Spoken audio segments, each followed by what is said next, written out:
Bonsoir et bienvenue dans le podcast Dormir. Je suis Louis Duruflé et je vous présente déjà le 4e épisode du tout premier podcast de mon studio, Flamboyance. Dormir, c'est un besoin primaire, comme manger.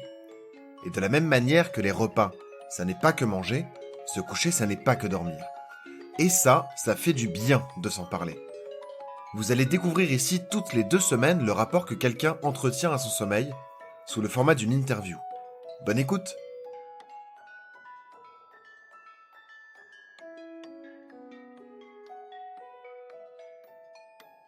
Alors, je m'appelle Marion, j'ai 26 ans et actuellement je suis en formation pour devenir responsable des ressources humaines.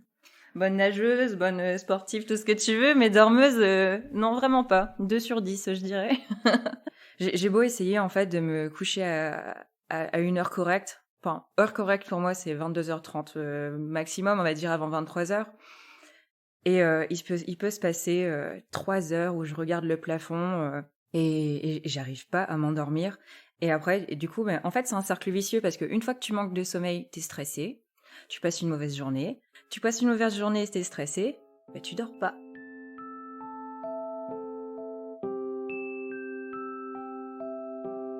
Ah ça devient presque maniaque en fin de compte. Je finis par lire en fait des articles ou écouter des gens, je leur pose des questions, comment toi tu dors puis je posais des questions aussi à mon copain, savoir comment lui il s'endort, mais au final lui tout ce qu'il dit c'est je m'endors, c'est tout. Donc ça veut dire vraiment que lui c'est naturel, mais moi je dois me dire la chambre est aérée, elle est pas trop chaude. On a pris chacun notre couette. On dort ensemble et chacun notre couette parce que sinon je vole tout, parce qu'on on s'énerve, bref. Et c'est notre façon de bien dormir, donc c'est déjà ça. Et il faut que le lit soit fait, qu'il y ait rien qui traîne par terre. Mais en fait, c'est devenu maniaque, mais c'est pour me mettre dans de bonnes conditions. Après, je sais pas si ça m'aide, mais en tout cas, psychologiquement, je me sens un peu vide et saine pour aller me coucher. Je pense que c'est aussi une façon de me débarrasser de tout ce qui est un peu parasite. Ça fait 2 ans et demi dans 3 ans que je dors pas. Donc, quand je dors pas, je dors quand même, mais disons que c'est le max que je fasse, c'est 2 heures d'un seul coup. Après, je me réveille, après je me rendors, je me réveille, et ça fait en fait, c'est toujours coupé. Et en fait, c'est usant. C'est usant. Et donc, à cause de tout ça, il y a un moment où physiquement ça s'est ressenti. Je suis allée voir le médecin et on a mis en place en fait une médication pour m'aider à dormir. Donc, mon rituel maintenant, c'est 1 heure avant de m'endormir, je prends ce qu'il m'a donné en microdosé. C'est vraiment pour dire de me calmer. C'est un somnifère aussi et un anxiolytique. Et je me pose. Et aussi de savoir que je prends ça, je sais que je vais m'endormir et ça me calme énormément. Par contre, dans les moments de stress intense, mon corps arrive à ne pas prendre en considération les médicaments, ce qui fait que je suis dans le coltard pendant au moins 2 jours. Un effet gueule de bois intense, mais par manque de sommeil et le fait que les médicaments sont là à essayer de forcer et que mon corps fait pareil. C'est un bras de fer en fait. Mais sinon, cette nuit, j'ai bien dormi. Écoute, j'ai dormi 5 heures et ça va. Alors, au début, je comptais, mais à la fin, j'ai arrêté parce que je me suis dit que ça devenait... ça m'obsédait, en fait.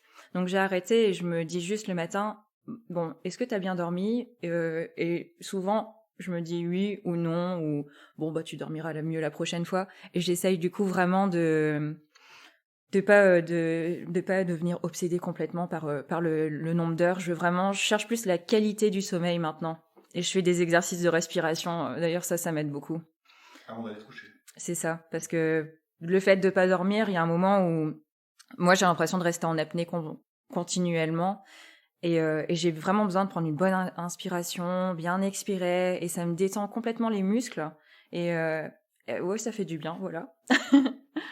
Il y a un moment où je vais me mettre en pyjama et après je me dis bon voilà, là la soirée débute, que j'ai déjà mangé ou pas, tu sais, je me dis bon là c'est bon, ça va être le moment où je dois commencer à me détendre, je dois pas trop regarder tu sais une saga, un truc de 3 heures ou tu sais une trilogie, quelque chose qui fait que forcément je vais pas décrocher.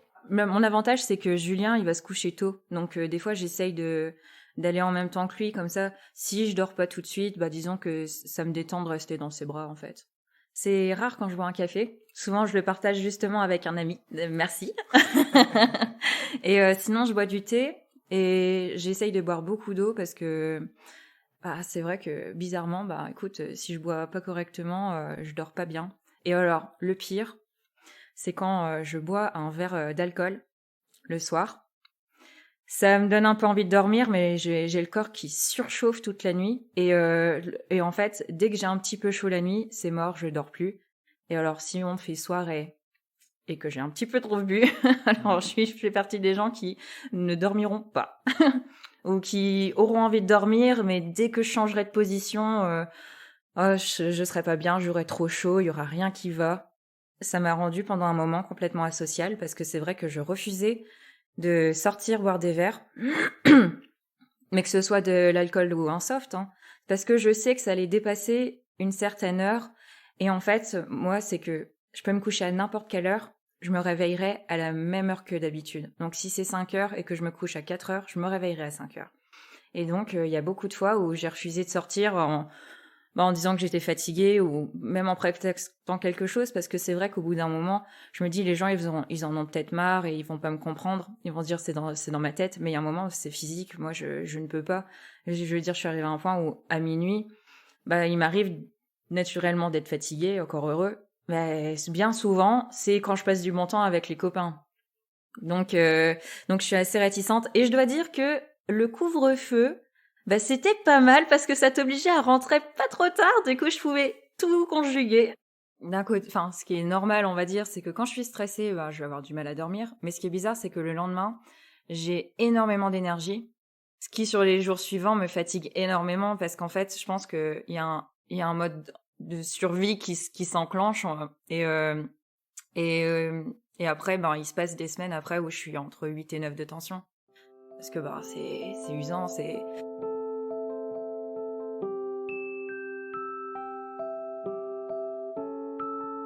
disons que je me réveille et je me force et je tente de rester 1 heure de plus dans mon lit. Mais il y a un moment où 1 heure à rien faire, t'en as marre.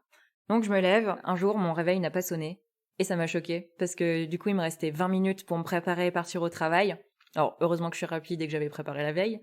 Mais bon, d'habitude, j'adore glander, rester 1 heure, regarder un peu la télé, déjeuner tranquille, me réveiller, tu sais. Parce que bon, étant donné que je dors pas hyper tard, c'est mon petit plaisir que je m'octroie. Et ce jour-là, j'ai dormi, le réveil n'a pas sonné et je me suis dit, oh, il va être 9 heures, tu sais, alors que je dois y être à 8h50. et ça m'a complètement chamboulée. Et avant d'entamer ma formation, j'ai travaillé en tant que responsable d'un institut de beauté. Et j'adorais ce que je faisais, mais au niveau patronal, c'était des personnes très dures, très dures verbalement, physiquement, moi, j'avais le droit, les cheveux tirés, jetés en l'air, etc. Et je supportais très mal cette condition. Et ça a commencé à m'empêcher de dormir. Et il m'arrivait donc vers 3 heures du mat, je me disais bon c'est tout, j'arrive plus à dormir et je me levais. Et donc j'avais prévu donc de reprendre une formation que je faisais pendant que je travaillais. Étant donné que je dormais pas beaucoup, j'avais beaucoup de temps pour faire cette formation. Et j'ai jamais eu de problème à me lever. Toujours des problèmes à m'endormir, mais à me lever non. J'ai toujours su me lever facilement. Si je devais me lever à 3 heures, je me levais à 3 heures. Et par contre, quand je me réveille, il peut être à 6 heures, à 7 heures. Si je suis pas réveillée avant, c'est vrai que ça pique. C'est un peu compliqué. C'est bizarre, ça doit être le principe ça va m'empêcher de continuer ma nuit. C'est psychologique, hein. Mais c'est vrai que quand je mets pas de réveil, je me réveille naturellement plus tôt que le réveil. Il a commencé à avoir des choses un petit peu compliquées au travail, des comportements qui me plaisaient pas, un harcèlement en fait complètement moral. C'était compliqué parce qu'en plus c'est difficile à prouver. Après on se remet en tort, on se remet en question, on se demande si c'est nous le problème. Et finalement ça m'a tellement trituré que toute la nuit en fait, même quand je faisais un rêve sympa. Je voyais mon patron dans un coin, il disait rien, mais il était là. Et ça me perturbait tellement que des fois, ça m'arrivait de me réveiller avec une suée froide et presque j'aurais crié, j'aurais crié parce que c'est choquant. Tu te dis, t'as quitté le travail, tu es chez toi et tu sais pas encore t'en détacher et en fait, j'aurais dû partir avant parce que ça fait donc je dis 2 ans et demi que je dors pas, mais en même temps, je viens de quitter mon travail. Donc là, je recommence peut-être un cycle classique, mais ça m'avait vraiment, vraiment, vraiment beaucoup impacté au niveau du sommeil. Moi, j'en faisais des cauchemars, je les voyais vraiment continuellement dans les coins. Et aujourd'hui, le souci, c'est que avoir perdu autant en fait d'heures de sommeil, moralement, ça m'atteint énormément. Et puis il m'arrive aussi la nuit, c'est finalement d'être tellement en alerte que j'ai l'impression d'entendre une alarme, d'entendre, enfin c'est peut-être des hallucinations sonores, je ne sais pas, hein, c'est ou un rêve éveillé, quelque chose comme ça. Mais c'est vrai que j'ai des spasmes musculaires, j'ai des choses comme ça, comme si non c'est tout, il faut plus t'endormir, tu sais, c'est la guerre. Je me dis heureusement que j'ai la médication parce que il faut savoir se détendre face à tout ça. Ça m'a jamais empêché de travailler. Le problème c'est que je n'écoutais plus mon corps. Donc je faisais mon travail, je le faisais toujours très bien, mais il y a un moment où psychologiquement j'en pouvais plus, physiquement j'en pouvais plus, j'avais mes genoux qui lâchaient, mon dos qui se bloquait tout le temps, j'étais entre 8 et 9 de tension continuellement, j'ai passé 3 semaines comme ça à bosser, mais je te jure, tu te prends par le col du t-shirt et tu te dis allez, et vraiment t'as l'impression que t'as un toit un peu extérieur qui est là et qui te tire pour que tu puisses aller bosser. Et c'est tellement violent psychologiquement et physiquement en fait que il y a un moment tu t'en deviendrais fou. Il faut toujours écouter son corps. Si t'es fatigué, t'es fatigué. Et ça, c'est bien une leçon que j'ai retenue et aujourd'hui, j'ose par exemple dire non, j'ai besoin de dormir, je viens pas boire un verre et je m'en fous. Je sais dire pourquoi. Il y a pas de honte en fait face à cette situation. C'est déjà tellement difficile à vivre que si je commence à m'en cacher, les nuits, je vais en cauchemarder en fait, à me dire je cache quelque chose. Oh quelle honte. Mais non, écoute, voilà, aujourd'hui je suis comme ça et je pense qu'un jour j'arriverai à redormir et c'est pour ça que je veux absolument m'entourer de bonnes personnes dans ma vie et avoir quelque chose, vraiment une sphère positive, même au niveau du travail, un maximum positif parce que je sais que je suis très sensible, donc vraiment pour pouvoir être un maximum relaxée, un minimum anxieuse. Et c'est pour ça les exercices de respiration, je m'étire un peu le soir, je fais du sport. Mais je me force pas à faire tout ça parce que je sens que ça me fait du bien. Au début, je me forçais et je me frustrais en fait à me dire mais j'ai l'impression de faire tout ce qu'il faut et je dors pas.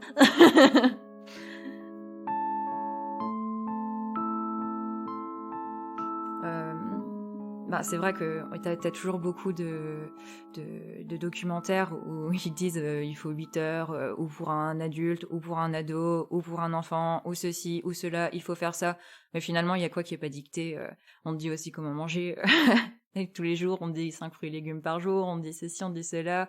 T'as des pubs H24 pour des médicaments à la con, parce que bon, je dis à la con parce que forcément je les ai testés. Hein. Parce qu'à un moment où, tu sais, quand t'en peux plus, t'es prêt un petit peu à tout. Et non, c'est que des conneries. Il y a un moment, faut savoir s'écouter. Je pense qu'il y a des personnes qui dorment très bien que avec 5 heures. Il y en a, il leur faut 9 heures de sommeil. Moi, je sais que mon conjoint, lui, il arrive à... Il fait des bonnes nuits et il est encore capable de te faire 2 heures de sieste avant de sortir. Il va aller faire une soirée, il va rentrer, il va dormir, il va pas se lever si tard que ça. Dans l'après-midi, il saura refaire une sieste. Et c'est dingue parce que quand je l'observe, je suis fascinée. Parce que c'est pas quelque chose qui est naturel chez moi de savoir faire des siestes. Moi, je suis incapable de faire une sieste. Ou sinon, il me faut une condition, c'est que je sois allongée devant la télé, que je mette un truc complètement débile et qui me demande vraiment aucune réflexion. Là, il y a moyen que je me laisse aller et que je m'endorme. Bon, et puis je bave partout. C'est là, je sais que j'ai relâché les tensions de la mâchoire parce qu'il faut savoir en plus, depuis que j'ai arrêté de dormir, j'ai une gouttière à mettre la nuit de bruxisme. En fait, le bruxisme, c'est quand tu serres des dents, mais c'est de la nervosité. Et c'est pour ça que je rigole quand je dis j'ai bavé, j'ai bien dormi, parce que du coup, je sais que j'ai pas serré des dents. Alors, avant ces 2 ans et demi, disons que j'avais pas forcément de chambre fixe, on va dire. J'étais entre l'internat, entre une chambre chez ma mère, la chambre d'amis chez mon père, et, et il a toujours fallu en fait que je m'adapte à un nouveau lit. J'y arrivais jusqu'au moment où j'en ai eu marre en fait de pas avoir un lit fixe, on va dire. En fait, moi j'ai trouvé ça vraiment pénible de jamais avoir son lit à soi. T'as l'impression d'être tout le temps trinqueballé, et ça aussi ça impacte assez sur ton sommeil. Mais bon, ça c'est des passages de vie aussi, hein. C'est comme ça, faut faire avec. Parce que chez ma mère c'était un canapé lit dans le salon. Donc j'avais la télé, j'avais j'avais de quoi manger à côté, j'avais tout, et c'est vrai que là je dormais pas super bien parce qu'en plus j'étais face à une baie vitrée où il y avait pas de volets. Il y avait des petits rideaux, hein. Mais le matin elle se levait, je l'entendais, moi, enfin en gros si je voulais végéter, je pouvais parce que j'allume la télé, je tends le bras, je suis sur la table, et mais par contre je sais que à l'internat, je faisais mes meilleures nuits. Alors là, comme dans une émission, quand on te dit 8 heures de sommeil, tu te couches à cette heure-là, tu te réveilles à cette heure-là, j'étais toujours de bonne humeur, je me couchais trop bien, je dormais trop bien. Et c'était peut-être aussi le fait d'être entourée de mes copines, hein, parce que forcément, c'était des chambres partagées, c'était un moment où c'est assez familial, tu te sens pas seule, Non, c'est super sympa. Et le pire, c'est que ce lit-là, c'était quoi? C'était une planche de bois et un matelas en mousse. C'est tout. Et je dormais trop bien.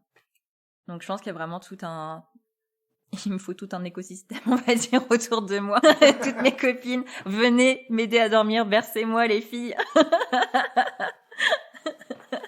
Quand j'étais enfant, je faisais vraiment des super nuits, d'un point A à un point B, vraiment sans ennui. Vraiment, je dormais. Adolescente, ça allait aussi. Franchement, c'est vraiment le choc au niveau du travail, ce que j'ai subi. Après, chacun le vit comme il le vit, chacun ressent ce qu'il ressent. Mais moi, ça m'a tellement choquée de voir ça dans la vie que ça m'a dégoûtée, en fait. Je me suis dit, mais est-ce que toute la vie c'est ça? Est-ce que il y a autant de cons sur Terre? Il y a tellement de personnes mauvaises, méchantes à ce point, et c'est vrai que à force d'être entourée comme ça et de me forcer à être courageuse pendant presque 3 ans, ça m'a fortement impactée, hein. Je peux pas dire le contraire. Ça fait que 2 mois que je dors sans boule qui est, parce que ça fait au moins 4 ans que je dors avec des boules caisses, parce que un jour tous les sons ont commencé à m'énerver. Donc bon, bref, j'ai mis des boules caisses, ça m'allait. Maintenant, après c'était les boules caisses qui m'énervaient, donc je les retirais. Et c'est vrai que retrouver la sensation de quelques sons naturels, ça m'apaise en fait. Là, en ce moment, j'arrive à dormir avec la fenêtre ouverte, et 2-3 ados là en train de faire leur soirée en bas, et ça me dérange pas. Bon, en même temps, j'en profite aussi qu'il fasse frais la nuit et qu'il n'y ait pas de moustiques. Le fait, en fait, d'avoir cet air, tu sais, qui vient sur toi, ça me rafraîchit, ça me fait du bien. Je me sens, un peu extérieure, en fait, à ma situation. C'est vrai que j'ai besoin d'une chambre déjà aérée. Visuellement, j'ai besoin elle soit clean, elle sente bon, et elle soit aérée. Et sinon, dès que j'ai un petit peu chaud, c'est mort. Et il y a le coussin aussi. Un coup, j'ai besoin de mon coussin, un coup, je sais pas dormir avec. Après, c'est vrai que le coup de chacun sa couette, c'est quelque chose qui nous a beaucoup aidé, parce que on se tient fort chaud. Et du coup, là, d'avoir une séparation entre nous deux, ça s'aère entre nous deux, on va dire. Et puis, on se colle pas, on n'a pas chaud et on dort bien. Et voilà, ça fait du bien. Quand il est pas là, c'est vrai que j'ai du mal, parce que d'un seul coup, je me sens seule, et en fait, comme j'ai peur de faire des cauchemars, et ça m'est déjà arrivé de perdre le fil de la réalité, on va dire. Tu te réveilles, tu sais pas si c'était vrai, tu sais plus le vrai du faux. Et quand il est pas là, c'est vrai que je me sens pas forcément en sécurité. Enfin, je vais dormir, hein, mais je me demande tout le temps s'il n'y a pas quelqu'un derrière moi. Si... Et en fait, j'en psychote. J'en psychote. Il m'est déjà arrivé. Ce qui s'est déjà passé, il y a 2 ou 3 semaines. C'est que j'étais en train de cauchemarder, je me suis réveillée, mais bon, je me suis réveillée moitié dans le coltard, hein, et je me suis retournée parce que j'ai l'impression qu'il y avait quelqu'un dans la pièce et je voyais quelqu'un sur debout à côté de mon conjoint et j'ai commencé à m'énerver, à agiter des bras et, euh, et en fait, sûrement que je dormais, mais t'en perds la notion en fait du réel et ça fait peur, hein. Franchement, ça fait peur. C'est pour ça aussi que j'aime bien quand il est là. Par exemple, cette nuit, j'ai commencé à faire un cauchemar et souvent c'est quand je m'endors, je commence à bouger, j'ai des spasmes musculaires comme je disais, et d'un seul coup je respire fort, je tourne la tête à gauche, à droite, tu sais, je me secoue et puis d'un seul coup je sens qu'il est là et il me dit chut, t'inquiète pas, je suis là. Et ben ça m'aide vraiment énormément. Ça fait partie de ma médication. Ah, l'amour. Non, mais quand j'étais petite, ça m'est arrivé d'entendre Marion, donc mon prénom, et j'ouvre les yeux. Et alors, c'est là où on se demande est-ce que je dors, est-ce que je dors pas. Et je vois ma mère au bout du lit, ma mère bien vivante, hein, dans sa robe de chambre, exactement comme elle venait de se coucher. Et elle me sourit et je me dis oui, et enfin, qu'est-ce que tu fais debout au bout du lit? J'attends, tu sais. Enfin, je lui dis bon, et puis il y a un blanc comme ça et je me souviens marcher à 4 pattes jusqu'au bout du lit. Alors ça fait une trotte, hein, quand t'es petit. Et de lui dire oui maman et d'essayer d'attraper sa chemise de nuit et en fait je tombe du lit en fait. Il y a rien, tu sais. Et tout ce que je me souviens, c'est de repartir sous la couette et de me cacher. Et je crois que depuis, je suis choquée de, de m'endormir seule. Alors, est-ce que je dormais, est-ce que je dormais pas, est-ce que je venais de me péter la gueule du lit et ça m'a réveillée? Franchement, ça reste un mystère. J'ai des histoires d'internat où j'ai vraiment... Mais je pense que c'est le principe de l'internat, qu'on se racontait tous des histoires, tu sais, de l'internat. Forcément, c'est tous des anciens hôpitaux psychiatriques. Tu te doutes bien, hein, ou c'est un ancien cimetière indien. Ça doit jouer sur tous ces cauchemars, sur tous ces rêves. Et des fois, il m'arrive de faire l'amalgame de tout et je me réveille en pleurant. Et au moment où je me réveille en pleurant, je m'arrête de pleurer. Parce que je sais pas pourquoi je pleure. Et je pense que c'est des moments où, quand je suis vraiment stressée et fatiguée, j'ai ce tourbillon de sentiments, de sensations, de tout ce que j'ai pu voir. Ça peut être un film, un dessin animé, une sensation, quelqu'un de la famille. Tout va se mélanger. Il y en a un particulièrement, oui, je m'en souviens. Alors attention, c'est risible, hein. C'est débile de chez débile, mais ce jour-là, j'étais effondrée dans mon lit. Je me suis réveillée complètement en pleurs et en panique. Alors j'étais en train de rêver que c'était une fanfare avec un éléphant d'une taille d'un éléphant classique, sauf qu'il était rose. Et en fait, il se faisait malmener. On le montrait. On disait oh regardez, il est beau, etc. Mais on le respectait pas en fait. Et d'un seul coup, il y a des Indiens, etc. qui arrivent, enfin des hindous plutôt, qui arrivent et il bouge plus. L'éléphant bouge plus et il commence à lui arracher la peau et il bouge pas et il y a juste une larme. Et ça m'a choquée, je me suis dit, mais ma fille, mais comment tu fais pour penser à des trucs pareils? Et du coup, j'étais en train de pleurer, je me souviens dans mon rêve, je disais, non, arrêtez de lui faire du mal, non, non, c'est pas possible, pourquoi tant de souffrance, arrêtez, il a le droit de vivre. Et je me réveille, et j'arrête de pleurer d'un coup, et je me dis, mais je suis folle. Mais des fois, de toute façon, le rêve, tu le contrôles pas. C'est pas un film auquel tu penses d'avance. Tu l'as et tu dis oh en fait j'ai rêvé d'eux. Tu te dis pas je vais rêver d'eux. De toute façon, je pense que la nuit, c'est ton cerveau fait le tri ou fait un peu un jeu de poubelle et forcément s'il y a beaucoup de négatifs, je pense que ça te fait un tourbillon de négatifs et si t'es heureux, moi ça m'est déjà arrivé de rigoler pendant que je dormais. Mais bon après peut-être que c'est parce que je suis très expressive. Donc voilà, c'est ma façon d'être, c'est ma personnalité. Il y en a qui vont pas bouger, bah moi ma nuit je vis.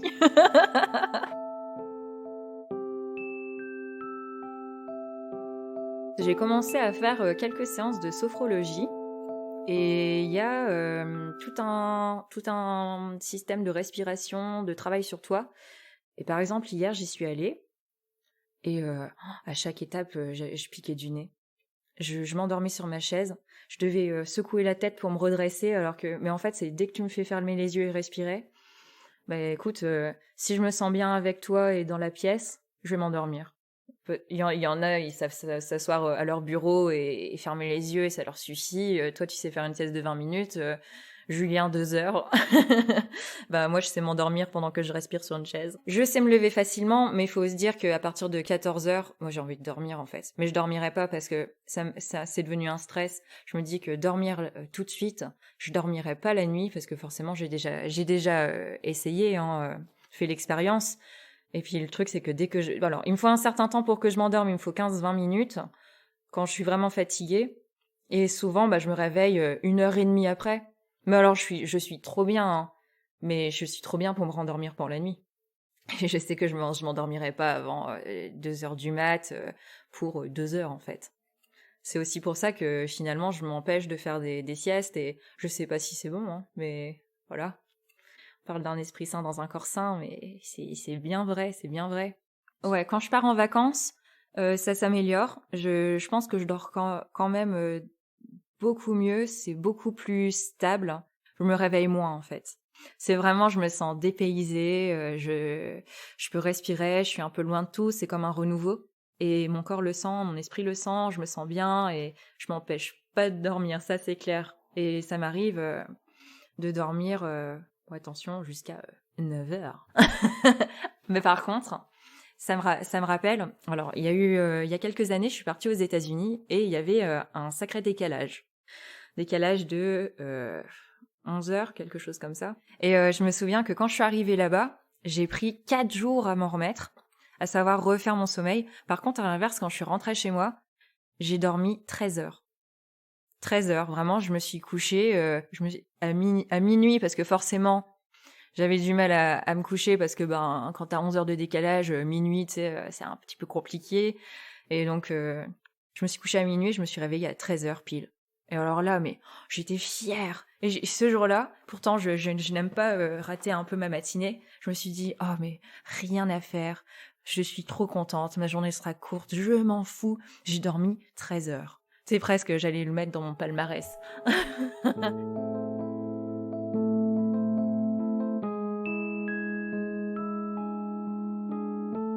Alors moi j'adore, c'est un tableau Van Gogh, c'est La Nuit étoilée. Quand je regarde les couleurs et ce côté vraiment, tu sais, un peu en cercle des étoiles, de la lune, du ciel, ça m'hypnotise presque en fait. C'est vraiment c'est ce côté sphérique, un peu sans fin. Il y a des couleurs et je suis très sensible aux couleurs. Et là c'est vrai que c'est un bleu foncé avec un jaune intense et ça me stimule autant que ça m'apaise. Alors, par exemple, dans la vie, ce qui me donne envie de dormir et qui m'apaise, c'est un énorme orage. C'est dans la nuit, où s'il fait froid, que je suis dehors et qui fait nuit et qui pluvine. C'est déjà se déchaîner, c'est comme si ça exprimait quelque chose que moi je pouvais pas. Parce que gueuler comme ça, écoute, quand t'habites en résidence, tu peux pas le faire. Et d'entendre cet orage en train d'éclater. En plus, un jour, j'ai vu un truc magnifique, 2 éclairs se toucher, ça a coupé le ciel en deux avec tout un faisceau vert. Et c'était magnifique. Et j'avais envie d'appeler tout le monde. Et à la fois, j'étais là en contemplation. Et j'ai vraiment l'impression que tout ce qui explose, ça évacue tout ce que moi, j'ose pas évacuer. Et c'est aussi ça que ça me détend. Et que ce soit le soir, bah, c'est mon moment. Et c'est pour ça que j'apprécie ça autant. Et aussi, donc, pour revenir à la peinture, c'est une nuit étoilée, c'est la nuit et c'est peps à la fois. Et c'est tout ce que j'aime pour pouvoir m'endormir.